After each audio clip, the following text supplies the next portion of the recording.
এতিয়া চাওক প্ৰত্যেকটা নিজৰ নিজৰ দলৰ এটা নিজা পৰিকল্পনা থাকে। যে আমি অসম জাতীয় পৰিষদৰ আমি কোনে কোনে নিৰ্বাচন খেলিম কি আমাৰ দলীয় মজিত আলোচনা হ'ব, আলোচনা হৈছে আৰু এইবোৰ কথাটো ক'ব নোৱাৰি। আৰু মই পূৰ্বেতো বহুবাৰ কৈছোঁ আপোনালোকক যে মই বৰপেটাত এবাৰ প্ৰাৰ্থিত্ব বিচাৰিম, বৰপেটাত নিৰ্বাচন খেলিম।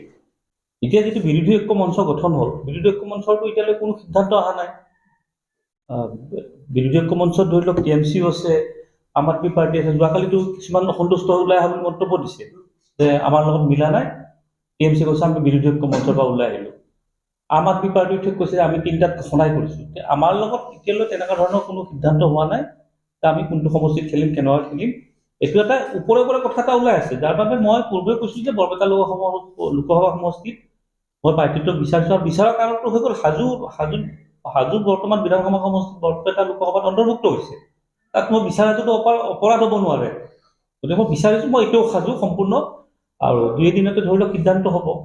এতিয়া দলৰ মজিয়াত কি ধৰণে মোক নিৰ্দেশ দিয়ে বা কেনেকুৱা ধৰণে আগুৱাই দিব বা কেনেকুৱা ধৰণে কি সিদ্ধান্ত ল'ব, সেইটো ধৰি লওক বিৰোধী ঐক্য মঞ্চৰ নেতৃত্ব লোৱা কংগ্ৰেছে যেতিয়া ঘোষণা কৰিব তালিকাখন, তেতিয়াহে স্পষ্টকৈ কথাবিলাক আহিব। আপোনালোকৰ বিৰোধী ঐক্য মঞ্চৰ পৰা দল ক্ৰমান্বয়ে এটা ওলাই আহি আছে। চাওক, কংগ্ৰেছে নেতৃত্ব লৈছে বিৰোধী ঐক্য মঞ্চৰ, এতিয়া তাৰে ভিতৰত আম আদমি বা TMC ওলাই গৈছে, এইটো তেখেতসকলৰ ভিতৰুৱা বিষয়। কংগ্ৰেছ আৰু আম আদমিৰ ভিতৰৰ বিষয়। এতিয়া মই ক'ব পাৰিম অসম জাতীয় পৰিষদ ওলাই, মইতো কংগ্ৰেছত নহয়, মইতো কংগ্ৰেছৰ টিকেট বিচাৰি নাযাওঁ, মই কংগ্ৰেছৰ নেকি, মইতো কংগ্ৰেছৰ নহয়, মই অসম জাতীয় পৰিষদ। মই আমাৰ দলত কৈছোঁ মই বৰপেটাত খেলিম বুলি। মই পূৰ্বে বহুবাৰ আপোনালোকৰ সংবাদ মাধ্যমকো কৈছোঁ যে মই বৰপেটাত খেলিম। আৰু বৰপেটাত খেলাৰ মূল কাৰণটো হৈ গ'ল যে এতিয়া হাজো বিধানসভা যেতিয়া বৰপেটাত অন্তৰ্ভুক্ত হৈছে, এইটোতো মোৰ স্থানীয় হৈ গ'ল, মই ইয়াৰ লোকেল ভোটাৰ হৈ গ'লো বৰপেটা লোকসভা। তাত কোনো ধৰণৰ ভিতৰৰ কথা অহাই নাই। যদি আজি দুদিন তিনিদিন পিছত কংগ্ৰেছে যদি তালিকাখন ঘোষণা কৰে যে বৰপেটা আমি অমুকক এৰি দিলোঁ বা টুনু আহমেদ খেলিব বা CPM-ক দিলোঁ বা কংগ্ৰেছক দিলোঁ, তেনেকুৱা যদি এটা সিদ্ধান্ত, সেইটো আমিওতো সন্তুষ্ট হ'ব লাগিব, মইতো সন্তুষ্ট হ'ব লাগিব। এনে ধৰি লওক মই এবাৰ ইয়াতে নিৰ্বাচন কৰিছিলে কংগ্ৰেছৰ চিম্বলত খেলিলোঁ, তাৰপিছত কংগ্ৰেছৰ লগত মোৰ বিতৰ্ক হয়, মই ওলাই কিনে অসম জাতীয় পৰিষদত খেলিলোঁ।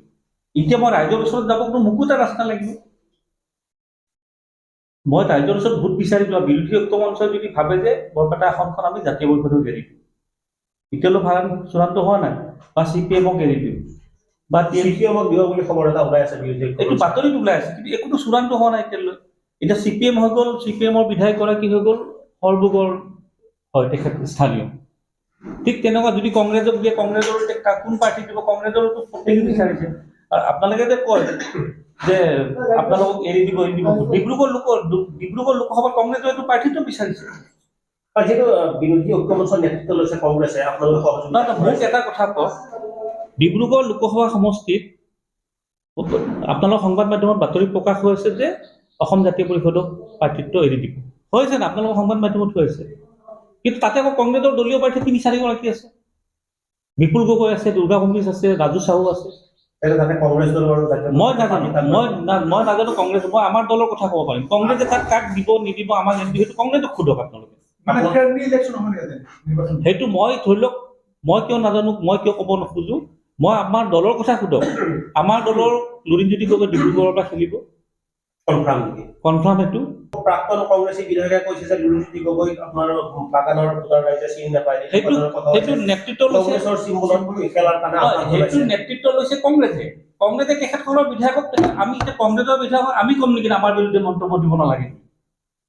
মই এটা কথা ক'লো যে বিৰোধী ঐক্যত যে এটা খেলি মেলি এটা লাগি আছে, আৰু খেলি মেলিটো কেনেকুৱা সমাধান হ'ব এইটো কংগ্ৰেছে নেতৃত্ব লৈছে, কংগ্ৰেছে কৰিব লাগিব। যদি বিৰোধী ঐক্যৰ থকাৰ পিছত যদি লুৰিণজ্যোতি গগৈক ডিব্ৰুগড় আসনখন এৰি দিয়ে, তেনেহ'লে কংগ্ৰেছে তাত প্ৰাৰ্থিত্ব কিয় বিচাৰিছে? আজি মই বৰপেটাত বিচাৰিছোঁ আমাৰ দলৰ তৰফৰ পৰা জাতীয় পৰিষদ, মইতো কংগ্ৰেছৰ পৰা বিচৰা নাই। চাওক, যদি নহয় কি কাৰণে নহ'ব, কেনেকুৱা নহ'ব, এইটো আলোচনা হ'বতো। এনেইতো আৰু দুৰ্গামিতক টিকট নিদিলোঁ বুলি ক'লে মই মানি নলওঁ ভাই।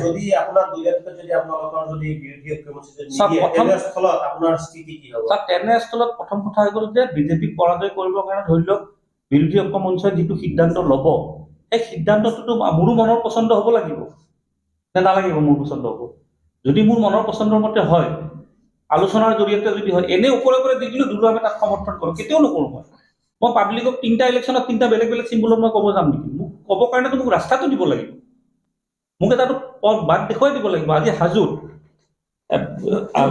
নাম ওলাই আছে কাৰ ইয়াতে ফণীভূষণ চৌধুৰীক দিব অসম গণ পৰিষদ নাম ওলাই আছে মই দিয়া নিদিয়ে মই কনফাৰ্ম নহয় এতিয়া ফণীভূষণ চৌধুৰীৰ হাজো আৰু শুৱালকুছি বা বৰপেটাত কি সহযোগ আছে কওক কিবা আছে জানো সহযোগ গতিকে 10টা সমষ্টিৰ যদি 4গৰাকী প্ৰাৰ্থী হয় 4টা সমষ্টিত বাকী নিৰ্ণয় কৰিব সেই 6টা সমষ্টি যে আমি কাক ভোট দিম কোনটো পাৰ্টিক দিম কাক দিলে ৰাইজৰ কাম হ'ব কিবা এইটো ৰাইজৰ ওপৰতে দিব লাগিব আৰু আপুনি যিটো কৈছে যে যদি আপোনাক বিৰোধী পক্ষৰ পৰা পাৰ্টি সমৰ্থন নকৰে কাক কৰিবতো আমি আলোচনা জৰিয়তে যদি কৰিব লাগিব যে আমি আলোচনা যদি অমুকক কৰিলো তোমাৰ মতামত কি মোৰ মতামত ল'ব লাগিব মই প্ৰাৰ্থী হয়তো আৰু এই হাজো সমষ্টিৰ পৰা মই আটাইতকৈ বেছি ভোট পাইছোঁ এইটো আপোনালোকৰ সংবাদ মাধ্যমত বাতৰি প্ৰচাৰ হৈ আছে অমুকক এৰিব তুমুকক এৰিব অমুকে খেলিব কিন্তু মই মোৰখিনি ক'ব পাৰোঁ মই পূৰ্বৰ স্থিতিত এতিয়াও আছোঁ বৰপেটা লোকসভা সমষ্টিত মই নিৰ্বাচন খেলাৰ প্ৰস্তুতি কৰি আছোঁ মই মনোনয়ন পত্ৰ ৰেডি কৰি আছোঁ এতিয়া সাজু হৈ আছোঁ মই সম্পূৰ্ণ গতিকে মই প্ৰাৰ্থী বিচাৰিছোঁ দলৰ পৰা বিচাৰিছোঁ এতিয়া দলে যদি দিব নালাগে